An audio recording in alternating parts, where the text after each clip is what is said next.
Hey guys, I'm back again with another thing about Warframe because I like to explain stuff for people that might not know. Today's topic, or at least this instance's topic, because for all I know you're watching them all on the same day, is going to be marks. Now, there's various things called marks. There's actually syndicate marks, but those are just a consumable item of sorts that gets you standing, and that's not the marks we're talking about. Today, we are talking about actual hit marks. Now, you can find out if you have a mark by going to your profile, right up into show profile, and you will see that in my case I am marked for death by everything. You gain these marks in different ways for different reasons, and you will actually be informed when you gain one through an inbox message, and it'll say something like, "The Jackal, your actions have consequences." And it'll have question marks, and it'll have a little symbol, and it'll be all menacing, and you'll be like, okay, I don't think he likes me very much. Another one would be from Alad V, where it says you're another volunteer, and thank you for, your interest in the Zanuka project. A staff member will assist you shortly. So it informs you with an in-game message, an inbox message, if you will, that you've been marked. So it's not just like a mystery of, oh no, why are these people showing up to kill me? Now, what happens with a mark is these enemies will jump in during your mission at random, and you will be alerted to this by flashing lights, where the lights in the game will flicker, and they will do them numerous times, in the case of, some of them I should say. And then you'll also get an audio prompt that'll let you know, oh hey, somebody's coming to try to get me. I will try to find him. In the case of the Stalker, you get him pretty much from fighting any bosses. Sometimes he'll just decide that he wants to show up and beat you up. It's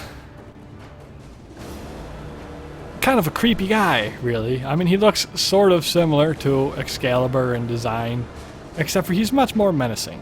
And you're probably wondering, well, why should I be worried about him? Well, depending on what your loadout is and how mean he's feeling, he can be absolutely devastating and murder you outright. Granted, after he murders you, he'll go away, so if you revive, you'll be fine for the rest of the mission. But you don't want to get murdered. What you want to do is you want to murder him, because killing the Stalker has the potential to reward you with different items. Any of the 3 weapons that he uses, the Dreadbow, the Despair throwing knives, and the Hate Scythe, drop on a random basis from him. So there's rewards in beating him after you're marked, and in a way you actually kind of want him to come after you so you have these chances to beat him. There is lure associated with him and all that, but I'm not really going so much into that. I just want to go into the actual effects of marking. So in the case of Stalker, your screen would flicker a couple times, he would pop up and start talking to you on the screen, and then poof, he shows up in smoke and tries to kill you. Each person that comes after you will have different little quirks about them, different powers, different moves. So they're not all the exact same person.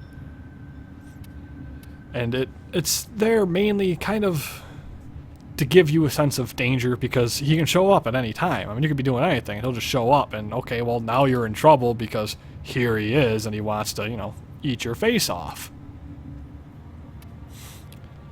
I'm not entirely sure I actually have any scans of the others to show you, but there is also the Grineer 3, which is a 3-man team of Grineer, each with their own special kind of setups, one of which has a shield, and combined they're actually quite dangerous.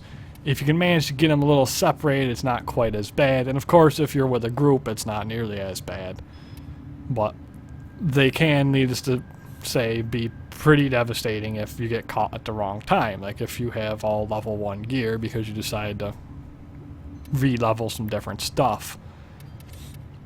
And they also have components that only they can drop. to Gustag 3. And in their case, it's like parts for the Brack handgun, which is a meaty little piece of hand cannon justice. And I can try to scroll down here to show it to you because it is in the codex where you can look at pretty much everything. So if you want to get that little meaty gun there, you would be spending some time fighting the Gustag 3 in order to get it. In the case of the Zanuka marked by death, you have a Zanuka that will come after you, which is a boss that hangs around with a lot V, and you'll actually fight him as you play through the game anyways. But it's a different version. And the nice part about this is if you lose to Zanuka, you actually end up getting put into a brand new mission because you've been captured and you now have to escape and regather your stuff to escape. Whereas with the 3 or the Stalker, if they beat you, they just beat you, you die, and you can revive and go about your business. So Zanuka has a nice little flavor if you lose, although Zanuka also, last I ran into it, wasn't the hardest thing to beat by itself. Although it is definitely more nimble than some of the others. The Gustag 3 and Zanuka are earned generally representatively by fighting their faction in invasion missions. And I can go over that more if I talk about mission types later on. But how invasion missions work is that you usually have 2 different sides. Normally it's the Corpus or the Grineer. And when you decide to play that, you actually pick which side you want to work for. And there's a benefit depending on which side you pick. So in the case of this one, I would get this. In the case of that one, I would get that. But by working with the Grineer, you gain the ire of the Corpus, and then you get marked for death by Zanuka. If you fight against a Grineer, then you might earn the ire of the Grineer and get marked by the Gustag 3. And Stalker is generally just, if you start killing enough bosses, he's going to get mad and come after you. Now, all these guys can be a little bit challenging depending on the balances of what you're using and how good you are, and, you know, if you're playing with other people, and there's all kinds of factors into it. Sometimes they're not scary at all, sometimes they're exciting, sometimes they're absolutely terrifying, sometimes they're frustrating because you've died 12 times in a row when they show up. But the actual occurrences of when they show up is completely random outside of you be marked for it to happen. Now, similar to these is the actual hit teams from the syndicates, which will appear in a similar fashion, except for with the leader of the syndicate popping up and telling you that they don't like you and they're going to kill you. And instead of just one guy, it's 5 Eximus type units from that syndicate, which can sometimes be worse than the Stalker or the other marks because they have auras associated with Eximus things, and sometimes that just goes right through what you have. That really is all there is at the moment to go over with the marks. There may be some modes that the enemy marks will not actually trigger on. I have yet to actually be invaded during a survival mission, but that doesn't mean it doesn't happen in a survival mission. It just means that as far as my random luck goes, it hasn't happened to me in a survival mission. So that's marks. You'll experience them sooner or later without a doubt, and hopefully you'll have fun when it happens. That's it for this time.